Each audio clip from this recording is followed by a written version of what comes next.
প্রধান উপদেষ্টা professor doctor Mohammad Yunus নির্বাচনের পর আমরা কি তাকে রেগুলার দেশে পাবো নাকি তিনি আবারও চলে যাবেন? আমি প্রফেসর মোহাম্মদ ইউনূস প্রধান উপদেষ্টা হিসেবে দায়িত্ব পালন করছেন বলেই ওনার প্রেস উইংয়ে কাজ করছি। প্রফেসর মোহাম্মদ ইউনূস যেদিন চিফ অ্যাডভাইজার থাকবেন না সেদিনের পর থেকে ওনার সঙ্গে তো আমার কোনো এই ধরনের ওয়ার্কিং রিলেশন নেই।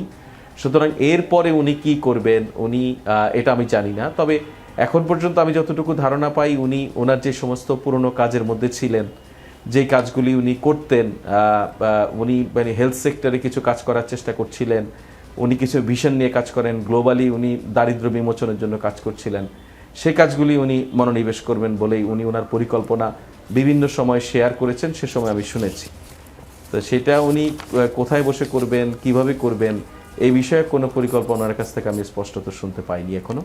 তবে যতটুকু জানি উনি দেশে থাকবেন, আগের মতোই উনি যেভাবে ছিলেন সেভাবে থাকবেন। আগেও উনি দেশে থাকতেন বেশিরভাগ সময়, অনেক সময় বিদেশে বিভিন্ন প্রোগ্রামে অ্যাটেন্ড করতেন, এভাবেই তো ওনার কাজ উনি করতেন। ওনার কাজ তো দুনিয়াব্যাপী।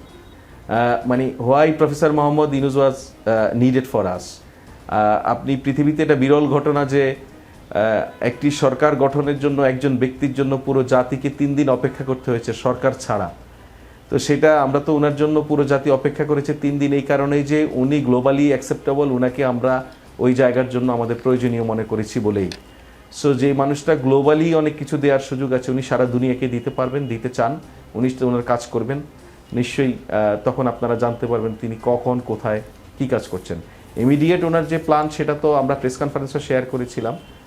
মার্চ মাসের দিকে উনি হচ্ছে জাপানে একটা ওসান রিলেটেড, সম্ভবত ওসান ইকোনমি বা ব্লু ইকোনমি এই ধরনের বিষয়ে একটা বড় কনফারেন্স, সেখানে উনি ইনভাইটেড, ওখানে যাবেন এবং ওনার হেলথ বিষয় নিয়ে এবং আমাদের সমুদ্র অর্থনীতি নিয়ে কাজ করার, বাংলাদেশের যেহেতু সমুদ্র এক বিশাল সম্পদ, উনি দায়িত্ব পালনের সময় বারবার বলেছেন আমরা শুধু দেশের যেই সীমারেখা সেটা স্থলভাগ নিয়ে চিন্তা করি, আমাদের বিশাল জলভাগ রয়েছে, সেটাও যে একটা অপার সম্ভাবনার জায়গা, সেটা যে অর্থনৈতিকভাবে বাংলাদেশকে অনেক দূর এগিয়ে নিতে পারে, অনেক সমৃদ্ধ করতে পারে, সেই বিষয়গুলিও চিন্তা করতে হবে। উনি ওনার ব্যক্তিগত পরিসরে থেকে বাংলাদেশের জন্য এই কাজগুলি করে যাবেন হয়তো। জি।